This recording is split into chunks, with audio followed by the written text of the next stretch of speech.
Jojo's Bizarre Adventure stands among the greats when it comes to being an artistic masterpiece. And it is a flamboyantly absurd series, and it is majestic.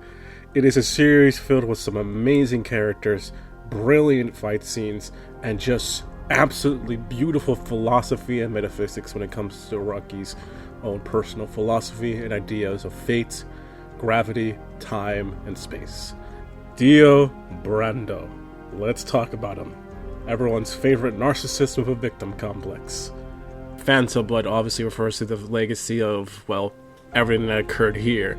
The Phantom legacy of Jonathan, and the Phantom legacy and the ramifications that Dio procured in the course of the series. And of course, this leads towards the main point of focus, the curse of blood. There is such thing as a gravity and fate within Jojo. There's a lot of things that does affect how the course of events within the world of Jojo will basically happen. And it is by fate and by destiny that Dio and Jonathan are forever intertwined. And in one way or another, Dio is going to affect the Joestars, and in one way or another, Jonathan's going to affect Dio, and his legacy is always going to be haunting him. They are light and they are shadow. They're forever intertwined like yin and yang, essentially. In more of an Eastern sense, and in a Western sense, it's a very much the fact that just sort of a double helix of being forever bound by blood. They're never going to be out of balance. They're always going to be intertwined by some way or another. At least in parts 1 through 6. This is going to have some serious spoilers for Jojo. I am going to be covering pretty much everything from the series up to date to part 7 technically, because there's really nothing relating towards this in part 8 because of reasons. So if you want to avoid spoilers, go ahead and leave the video. Now, everyone knows, of course, what happens in part 1. It's 9 episodes, it goes by relatively quick. Dio was in an abusive household. His father was a piece of garbage. He loved his mother dearly, but of course she died too soon. And every attempt that Dio made in order to actually live for his father went without any sense of, well, appreciation. Anytime he tried to buy medicine for his dad, he got mad at him and told him instead to just buy alcohol instead. To go pawn off and sell whatever his mother left behind to him. And of course, this abusive household and living within the slums of London, having to scrabble and just sort of live by day to day on nothing but his wits and his intuition and his sense of physical brawn, led to Dio becoming, well, a victim, in his eyes at least. Dio ultimately was molded by his circumstances and was made into the monster we know today. He was forced to basically become very much a paranoid and very manipulative individual. And even with the Joestars offering Dio a chance to basically come out of this, he doesn't really do that because Dio's paranoid. He suffered so much, and it's a common trait within abuse victims, that they ultimately develop a sense of narcissism. They develop a sense of means to cope with what they went through. And Dale's cockiness and his sense of bravado, it's all a facade in order for him to stand above other people. Because if he shows any kind of weakness, he felt he was going to die, that he was going to lose. And of course, his hatred for Jonathan is that Jonathan stands basically for everything that Dio hates. Someone who was spoiled, who was given everything on a silver platter, literally with the silver spoon in his mouth. Meanwhile, Dio was out on the ground, having to suffer, having to live by the day to day, and it's by then that Dio does everything he has to in order to live, in order to become something better and greater. And we see this throughout Dio and Jonathan's childhood, of course, the appreciation that, well, he was supposed to receive by his father, he never comes to accept from the Joestars. Because George Joestar, in a way, kind of looks down on Dio in his own way. For Dio, it's not a case that he's ultimately surpassing or manipulating George in any way. It's a case of George just doing everything he can to take care of Dio and ensure he has a good childhood, that he goes to a good school. And of course, it just all reveals for the fact that Dio is mad at that. He doesn't like being looked down upon, and he's paranoid beyond any measure. He's willing to do whatever he wants to get what he wants, and he's tired of people looking down on him, like treating him like garbage, that he has nothing to offer beyond just being something one to pity or to hate.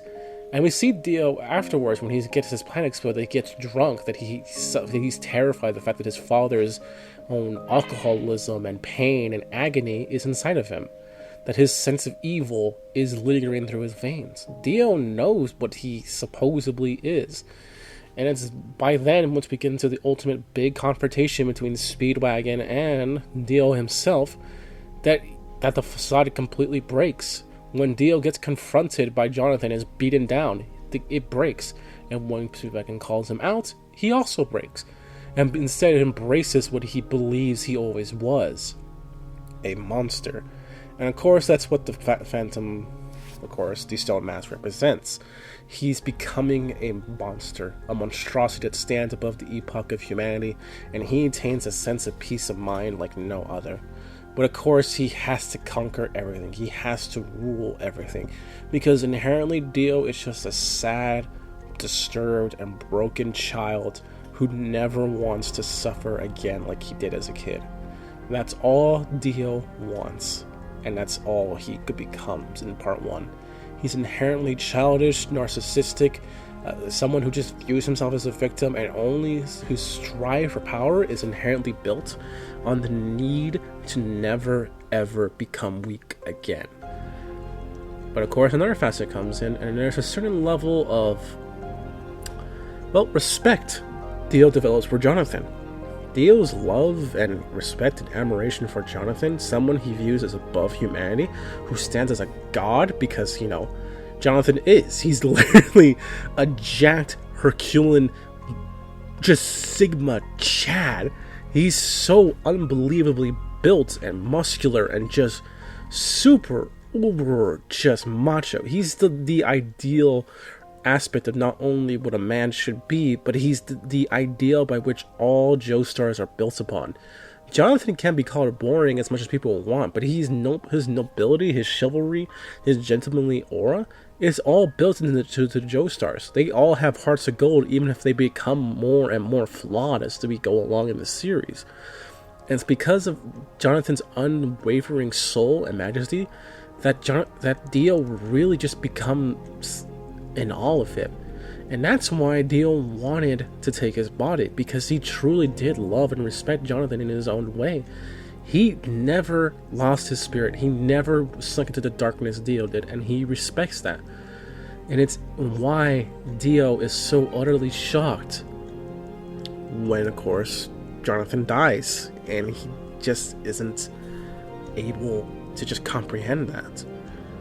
The man he respected, who was on to par with him, someone who was above humanity, was as human as they come. And it's of course there that Dio steals Jonathan's head and goes into the sea for 100 years. And it's there that Dio contemplates a lot. And it's there Dio begins working his mind on everything that happened in his life, of every single decision he has ever made. Within 100 years of solitude. What would a man do?